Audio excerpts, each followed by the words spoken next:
Okay, chapter 13, Nina's chapter. This is when I got spoiled. Alina Starkov was our age when she was martyred. She was just a girl and she sacrificed herself to save Ravka and destroy the Shadowfold.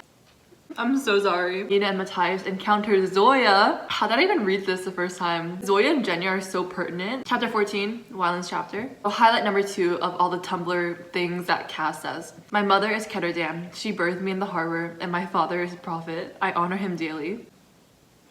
Okay, calm down. Him and Nikolai give similar vibes though. Part of me is like, get over yourself, but then the other part of me is like, marry me. Chapter 16, Jesper's chapter. Wylan says to Jesper, is this really what you want, to be a criminal? Jesper's like, yes, this is what I want. Wylan looped his satchel over his shoulder, and without thinking, Jesper reached out and untwisted the strap. He didn't let go, but it's not all I want. Wesper wins.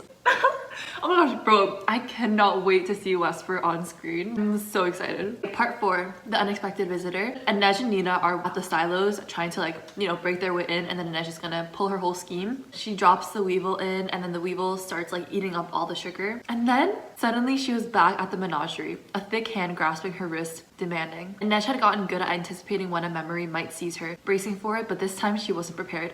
Honestly, I wasn't prepared too. This part came so out of nowhere. I was reading it, I literally got scared. Oh, it's actually terrible. She forced herself to focus on the sound, to breathe past the constriction in her throat. I will have you without armor. Those were the words she'd said to Kaz aboard the Fairlin, desperate for some sign that he might open himself to her, that they could be more than two weary creatures united by their distrust of the world. But what might have happened if he'd spoken that night? If he had willingly offered her some part of his heart? What if he had come to her, laid his gloves aside, drawn her to him, kissed her mouth? Would she have pulled him closer, kissed him back? Could she have been herself in such a moment, or would she have broken apart and vanished? A doll in his arms, a girl who could never quite be whole.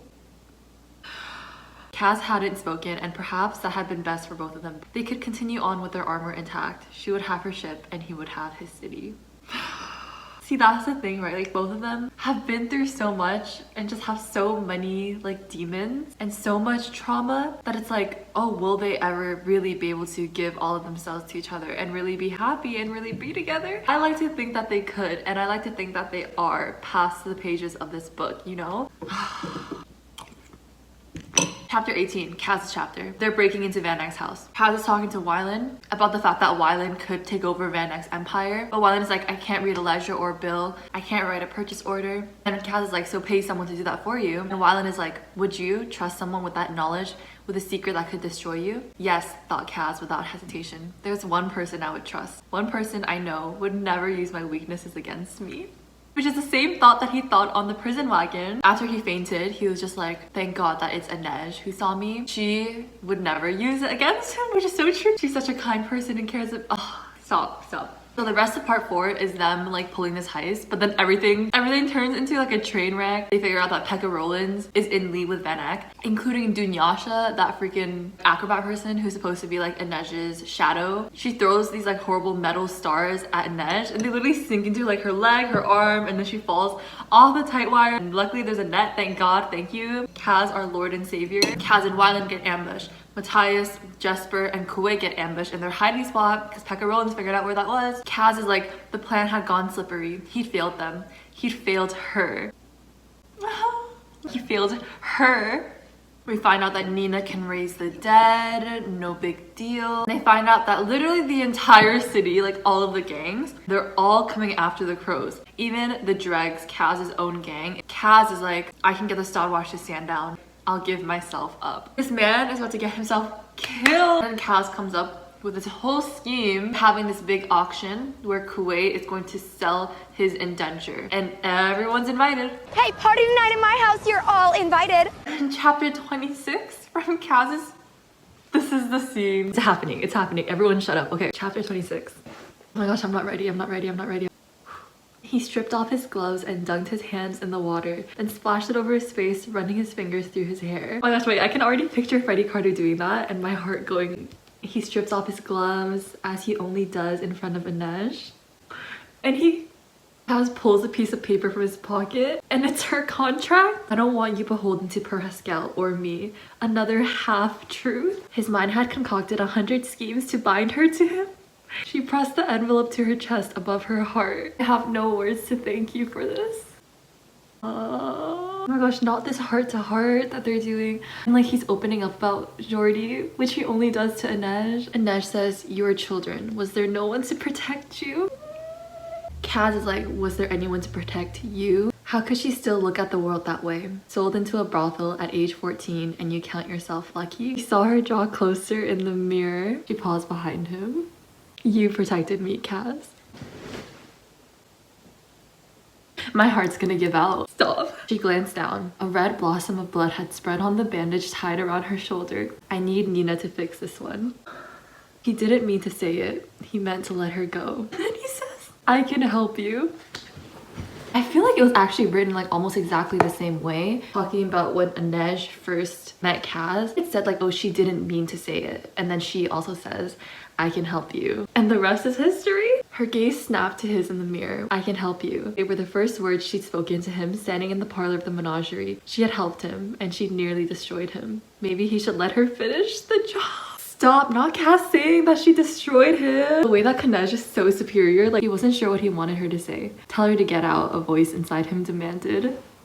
Beg her to stay. She gathered the bandages and shears from the vanity and placed them beside the basin. This scene is honestly the most spiciest scene I've ever read. She flied her palms on the counter and effortlessly levered herself up so that she was seated on it.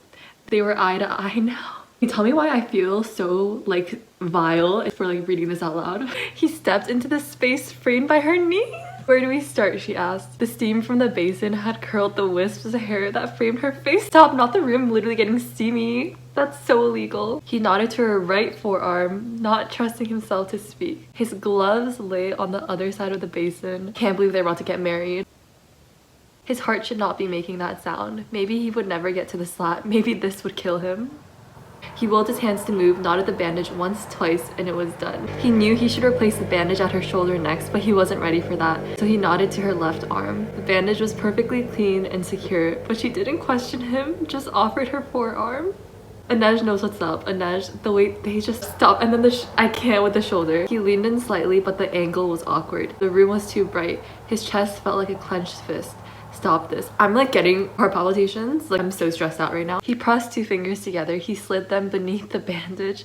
Everything in him recoiled. His body had gone numb, and yet he could still feel the wet give of his brother's rotting flesh beneath his hands. God. And Inej says, it isn't easy for me either. This is so much trauma like in one room. Even now, a boy will smile at me on the street, or Jesper will put his arm around my waist, and I feel like I'm going to vanish. Oh. He took up another long strip of towel in his right hand. He was so close now. He looped the bandage around her again. He secured the knots. He did not step back. Kaz thought he knew the language of pain intimately, but this ache was new. It isn't easy for me either. She would never know what it was like for But she would never know what it was like for him to see Nina pull her close and watch Jesper loop his arm through hers.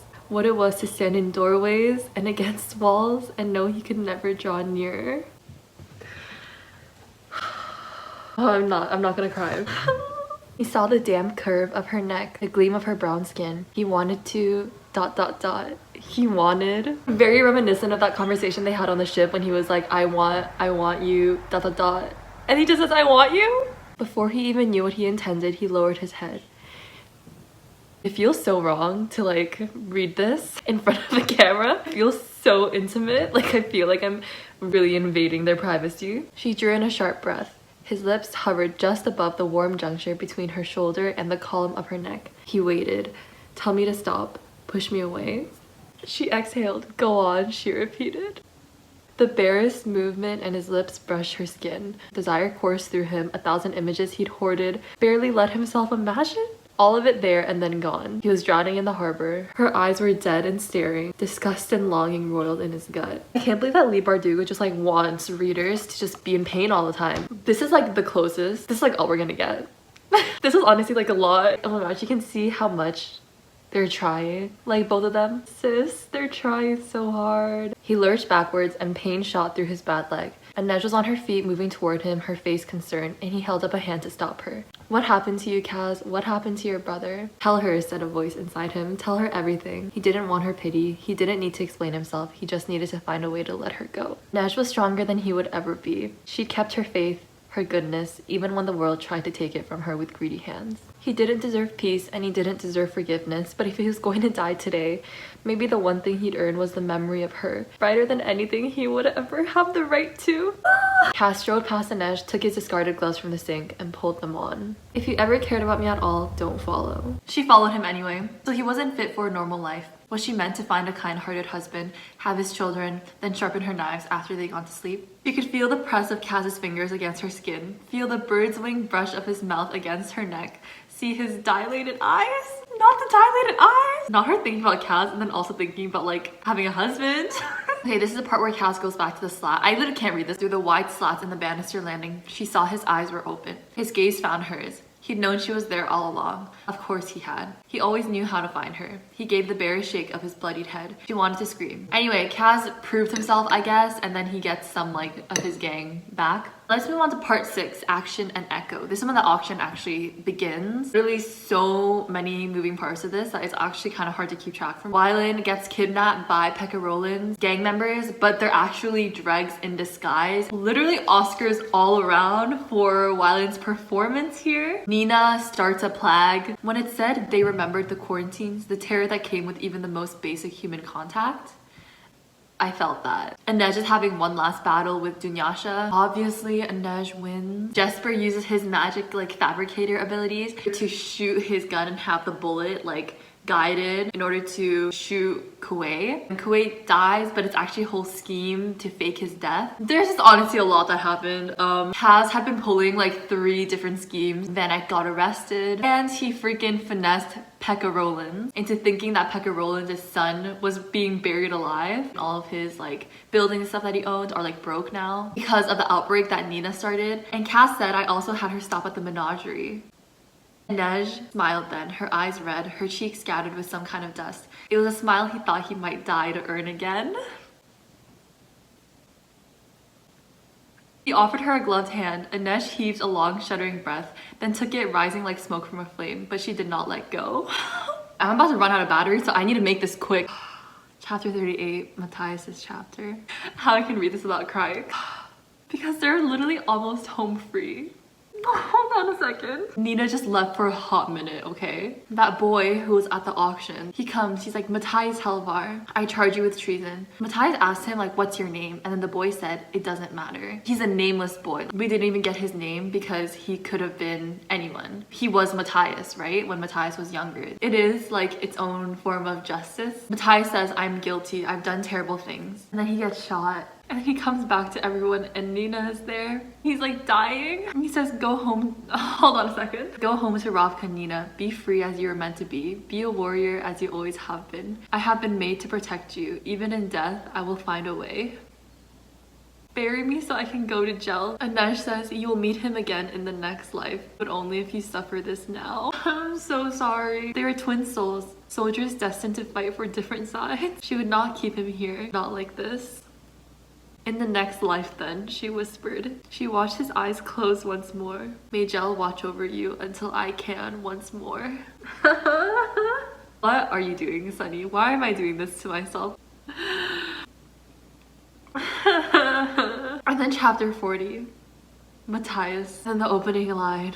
I can't do this. Matthias was dreaming again, dreaming of her. It's the same opening line. The storm raged around him, drowning out Nina's voice, and yet his heart was easy. Somehow he knew that she would be safe. She would find shelter from the cold. He was on the ice once more, and somewhere he could hear the wolves howling. But this time he knew they were welcoming him home. Chapter 42, Jesper's chapter. Wylan is like, we were all supposed to make it. No mourners, said Jesper. No funerals, they all replied softly.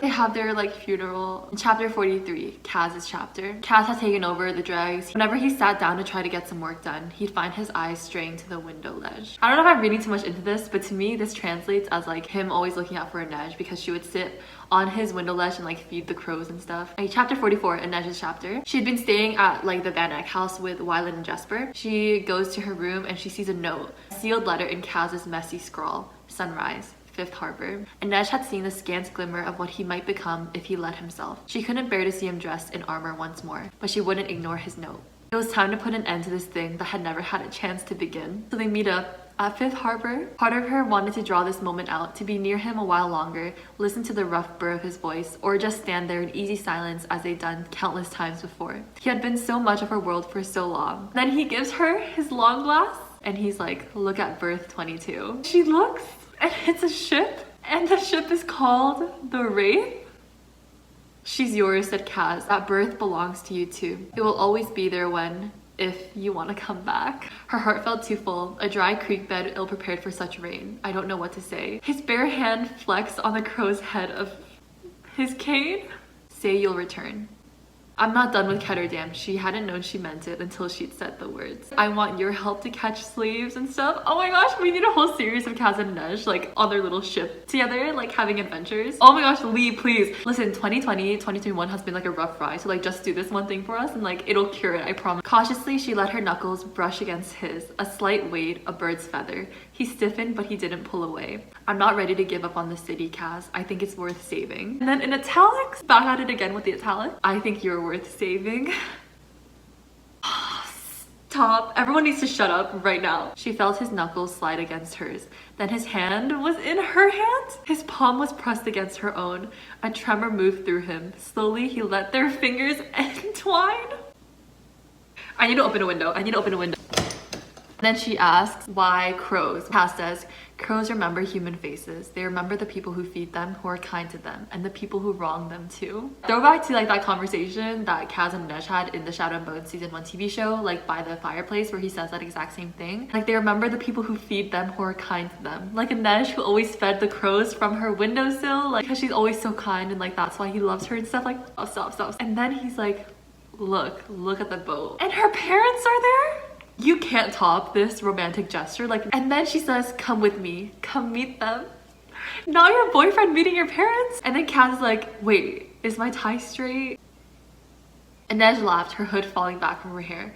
That's the laugh, he murmured. That's the laugh. Like, she laughed, and if he could have bottled it up and got drunk on it every night, he would have. This is the last chapter, chapter 45, which is the perfect way to end the series because it's with Inej, who is our darling Inej, light of our lives, treasure of our heart. And it's basically her threatening Pekka to never return ever again, like the queen that she is. And then Pekka would count his money, he would raise his son, he'd find himself a good woman, or 2 or 10, and maybe in the quiet hours he'd raise a glass to the men like him, to his fellow architects of misfortune who had helped raise Brecker and his crew. He'd drink to the whole sorry lot of them, but mostly to the poor fools who didn't know what trouble was coming. That ending sentence is very, very similar to the ending sentence of Six of Crows, and that's it. That's the end of Crooked Kingdom. That's the end of the Six of Crows duology. We did it, folks. Thank you so much for watching, and I'll see you in the next one. Goodbye.